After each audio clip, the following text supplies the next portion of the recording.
لیے، دین کی باتوں کو سیکھنے کے لیے آپ ایک جگہ سے دوسری جگہ جائیں یا اپنے گھر کے اندر ہی بیٹھ کر کے دینی مسائل کو سیکھنے کی کوشش کریں، تو رسول اللہ نے فرمایا کہ اللہ رب العالمین اس بندے کے حق میں جنت کے راستے کو آسان فرما دیتا ہے۔ اور ایک اور موقع پر رسول اللہ نے فرمایا کہ آسمان کی جتنی بھی مخلوقات ہے اور زمین پر بسنے والی جتنی بھی چیزیں ہیں، آسمان میں رہنے والی مخلوق، زمین میں بسنے والی تمام کی تمام مخلوقات اہل علم کے لیے دعائیں مغفرت کرتی ہے، بخشش کی دعائیں مانگتی ہے کہ اللہ رب العالمین، اس کا اتنا مقام اور مرتبہ اتنا بلند ہے اللہ رب العالمین، اگر جس کا مقام اتنا زیادہ بلند ہے اللہ تیری نگاہ میں، اگر ان سے کوئی خطائیں اور غلطیاں اور لغزش ہو جائے، کوتاہی ہو جائے، تو تمام کی تمام آسمان و زمین کی مخلوقات ان کے حق میں دعائیں مغفرت کرتی ہیں۔ جہاں تک رسول اللہ نے فرمایا کہ سمندر کے تہہ میں رہنے والی مچھلیاں بھی ایسے اہل علم کی بھی دعائیں مغفرت کرتی ہیں۔ رسول اللہ نے فرمایا کہ سمندر کے تہہ میں رہنے والی مچھلیاں بھی ایسے اہل علم کی بھی دعائیں مغفرت کرتی ہیں، بخشش کی دعائیں مانگتی ہیں، ان کے گناہوں کی معافی کی دعائیں مانگتی ہے۔ یہاں تک رسول اللہ نے ایک موقع پر فرمایا کہ جب اہل علم اپنے گھر سے نکلتے ہیں تو فرشتے اپنے پروں کو بچھا دیتے ہیں اور فرشتے ان کے استقبال کے لیے کھڑے ہو جاتے ہیں۔ اتنا اونچا مقام۔ ونستغفره ونؤمن به ونتوكل عليه ونعوذ بالله من شرور أنفسنا ومن سيئات أعمالنا ومن يهده الله فلا مضل له ومن يضلل فلا هادي له وأشهد أن لا إله إلا الله وحده لا شريك له وأشهد أن محمدا عبده ورسوله أما بعد فإن خير الحديث كتاب الله وخير الهدي هدي محمد صلى الله عليه وسلم وشر الأمور محدثاتها وكل محدثة بدعة وكل بدعة ضلالة وكل ضلالة في النار فأعوذ بالله من الشيطان الرجيم بسم الله الرحمن الرحيم قاف والقرآن المجيد بل عجبوا أن جاءهم منذر منهم فقال الكافرون هذا شيء عجيب وإذا متنا وكنا ترابا ذلك رجع بعيد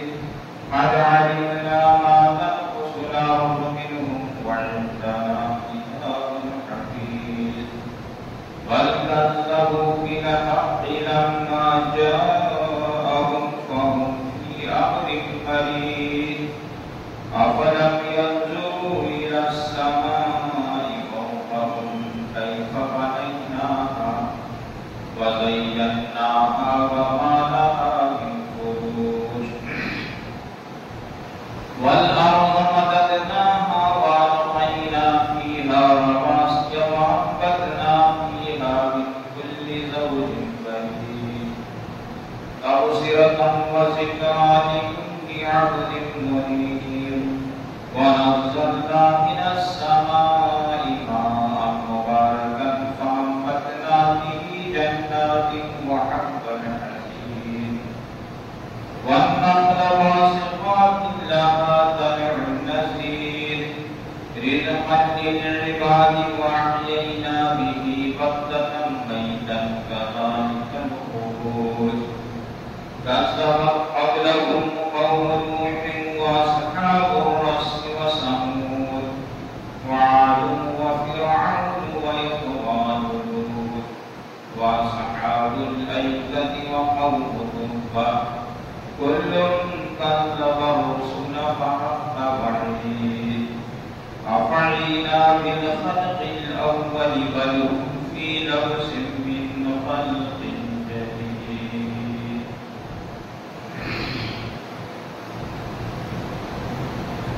تمام تعریفیں، تمام خوبیاں اور برائیوں صلی اللہ رب العالمین کے واسطے دل و صلوات جو ساری کائنات کا پالنہار، بہت ہی کوشش کرنے والا، بہت ہی بڑا مہربان، ہزارہ ہزار درود و سلام رسول کریم صلی اللہ علیہ وسلم پر، جن کی پاکیزہ تعلیمات میں صرف ہم انسانیت ہی کو نہیں بلکہ ساری کائنات کو زندگی کا نیا پیغام دیا، جو زندگی کائنات بن کر دنیا میں تشریف لائے۔ اللهم صل على محمد وعلى آل محمد كما صليت على إبراهيم وعلى آل إبراهيم إنك حميد مجيد. اللهم بارك على محمد وعلى آل محمد كما باركت على إبراهيم وعلى آل إبراهيم إنك حميد مجيد. معزز سامعین کرام، میرے اسلامی نوجوان دوستوں، عزیز بچوں اور میری اسلامی بہنوں، آج میں جس عنوان کے تحت آپ سامعین سے گفتگو کرنے جا رہا ہوں، میرا آج کا عنوان ہے علم دین حاصل کرنے کی اہمیت و فضیلت۔ اللہ رب العالمین نے قرآن مجید میں فرمایا، بسم اللہ الرحمن الرحیم، لقد من الله على المؤمنين إذ بعث فيهم رسولا من أنفسهم يتلو عليهم آياته ويزكيهم ويعلمهم الكتاب والحكمة. فقال النبي صلى الله عليه وسلم خيركم من تعلم القرآن وعلمه.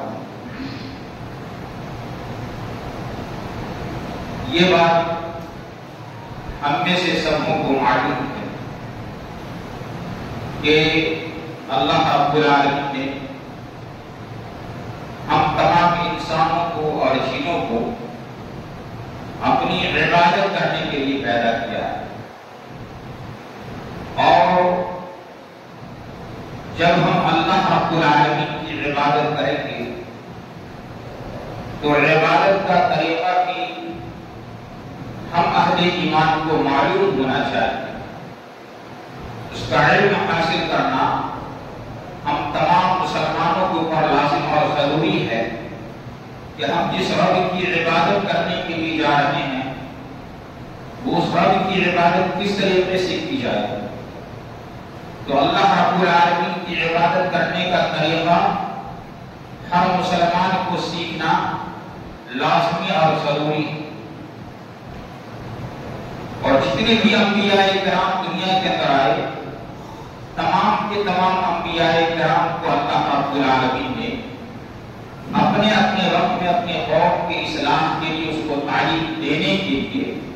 انبیاء کرام کو اللہ رب العالمین نے مبعوث فرمایا۔ خواہ حضرت نوح علیہ السلام کا معاملہ ہو یا حضرت ہود علیہ السلام کا معاملہ ہو، صالح علیہ السلام کا معاملہ ہو یا لوط علیہ السلام کا معاملہ ہو یا ابراہیم و اسماعیل علیہ السلام کا معاملہ ہو، موسیٰ علیہ السلام اور عیسیٰ علیہ السلام کا معاملہ ہو، یا خود ہمارے نبی محمد مصطفیٰ صلی اللہ علیہ وسلم کا معاملہ ہو، جتنے بھی انبیاء کرام آئے تمام کے تمام نبیوں کا مقصد ہی یہ تھا کہ آپ قوم کے لوگوں کو تعلیم دیں، ان کو توحید کا راستہ بتائیں اور ان کو شرک کے راستے سے منع فرمائیں۔ آپ اپنے وقت کے لوگوں کو خیر اور بھلائی کی تعلیم دیں، اور معاشرے کے اندر جو شر ہے،